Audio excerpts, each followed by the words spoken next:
yes, you don't need to tell me in the comments. I know that we are hyperbolizing this video topic. I get it. We're doing it for the attention because that's kind of what it's about. When you're posting content online, you have to make attention, grabbing headlines and all that, and that's what we're doing here with the Bruins. Speaking of the Bruins, today we're going to be talking about their team. We're going to be talking about some interesting statistics that I think kind of hint towards a level of instability, and we're also going to be talking about the recent performance of the Bruins as of late. Because even though the Boston Bruins are still top of their division, look at this, they're number one in the East, it is quite the commonly known fact that the Bruins are indeed a very good hockey team. They're right now tied for first with Washington, with the New York Islanders just 1 point behind with their third place standing, and then you also have the rest of the teams below, Flyers, Penguins, all with 21 points each. So it's a very tight race for top 5 in the East, but Boston is indeed on top because they have the fewest games played and the highest points to show for it. But yesterday, we had ourselves a hockey game where the Boston Bruins ended up losing to the New York Rangers, and it was a pretty bad loss, if I do say so myself. Take a look at the box score over here. The Rangers scored 2 to kick things off. It's DiGiuseppe and Ryan Strome. Lafreniere, by the way, getting his first NHL assist, so very good for him. The Bruins scored because Patrice Bergeron, Pastrnak, and Marchand are Patrice Bergeron, Pastrnak, and Marchand. So they did their thing. They got a goal back. Okay, they're within 1. Cool. And then the Rangers scored 4 straight, and then Brad Marchand from guess who? David Pastrnak scored to get things back up to 6-2. So the Bruins ended up losing what was their 4th game in their previous 5. And if you take a look at the actual games they've been losing, they haven't really been fun losses. 4-2 to the Islanders, breaking up what was a 5-game win streak at the time.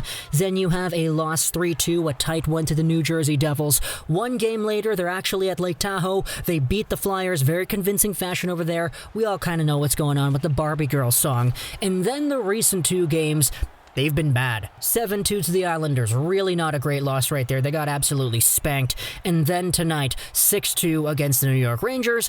And if you go over to the Boston Bruins subreddit, you can kind of see the meltdown that's going on over there. And yes, I do understand. David Krejci's got to come back. This team was on a back-to-back. This team's tired. This team is missing players. And I get that that definitely does account for how this team's been performing as of late. But I do want to go over some other interesting statistics as to how exactly this team heavily relies on the guys that we spoke about earlier. You know, the guy who scored that first goal for Boston yesterday? Yeah, Patrice Bergeron from Pastrnak and Marchand. Here's a stat over here from Boston Sports Info on Twitter that I really wanted to share with you here today. This is a stat line for Bergeron, Marchand, and Pastrnak since 2018-2019. When any of these 3 players score a goal in a regular season game, they go 88, 24, and 17, a .748 winning percentage.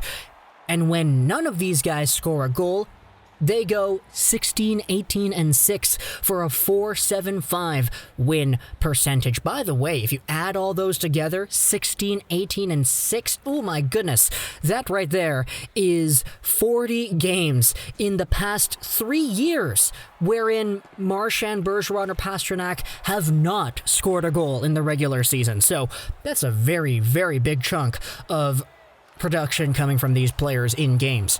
Then you have in the postseason, they are 17-6 when Pastrnak, Marchand, or Bergeron score a goal, 3-8 when these guys do not. So that in itself is a stat that kind of illustrates the reliance that the Bruins have on their top players. And I get that it's like, duh, of course they're going to rely on their star players. That's what star players exist for on a hockey team, right?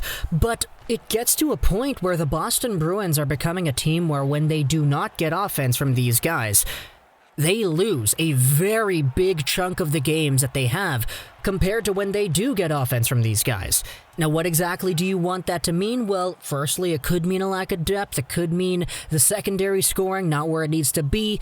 You could argue this, that, or the other thing, but at the end of the day, the Bruins are not winning games when they don't get that offense. And when they do, like they have been recently, because if you take a look at the point log, hey, Marchand, Pastrnak, all these guys, they're actually getting points, obviously, because that's who they kind of are as hockey players. Pastrnak, 14 points, 10 10 games. Bergeron, over a point per game, 19 points in 17. Marchand, 20 points in 17 games. They're still out here in a vulnerable position, and with the tight Eastern race as we know it, things could get a little bit more frustrating if this kind of thing decides to continue for Boston Bruins fans.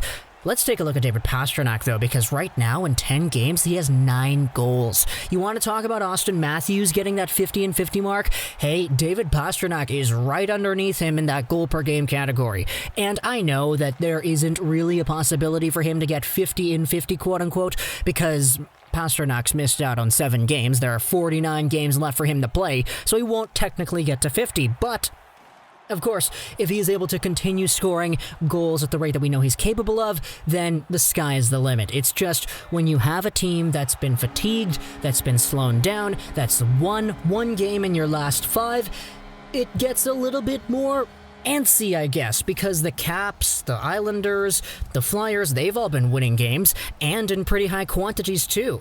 The Bruins' recent losses, hey, 2 of those losses came to the Islanders, who are right there on their tails in that Eastern Division race. Not to mention the Rangers team, which they just lost to as well. 17 points in 18 games. Sure, they're under 500, but all it takes is one good streak for one of these teams to come on.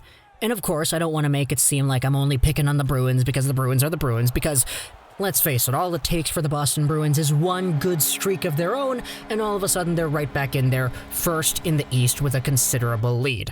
We gotta remember, though, they did win 5 straight before coming into this current losing skid they've been on. It's just they've been losing to the quality of competition you don't want to lose to. You don't want to lose to the New York Rangers. I get that they're kind of celebrating their return to Madison Square Garden with the fans and all that, and I know there were some Bruins fans and Rangers fans out there watching the game, and that is awesome. You love to see the Big Apple getting the citizens in there, with all safety precautions taking place, of course, but you don't want to be losing games to the Devils, who are second last in the East. You don't want to be losing to the Rangers, who are so far back down there. These should be give-me games. So 6-2, hey, that's not acceptable for a team in Boston that is looking to maintain their expectation of being on top like this team is. And I get that it's only one bad game. Sure, we already spoke about the factors. They've been tired. Krejci's still out. They need to get some guys coming back into the lineup. But the Bruins have themselves one more game against the Rangers tomorrow, and then after that they have a little bit of a break before they play Washington, who is indeed right there too, tied with them in the standings at the moment. So tomorrow's game against New York, the Boston Bruins are really going to want to take that one and actually get the points out of it, because when it comes to a tighter playoff race, you'd rather be in a position where you have must-win games against guys like New York and New Jersey and Buffalo than you would be against Washington or Pittsburgh or the Islanders, because these other teams, man, they've been on the uptrend as well. So talk to me in the comments what you think about this video about the Boston Bruins. Am I kind of hyperbolizing it? Because I do feel I kind of am when I make this video titled in the way that we have it titled, which I don't even know what it's going to be titled at the moment because I'm still recording the video. Funny how that works, isn't it? Talk to me in the comments what you thought about this Bruins topic. I hope you enjoyed this video. So that's 99, and bye.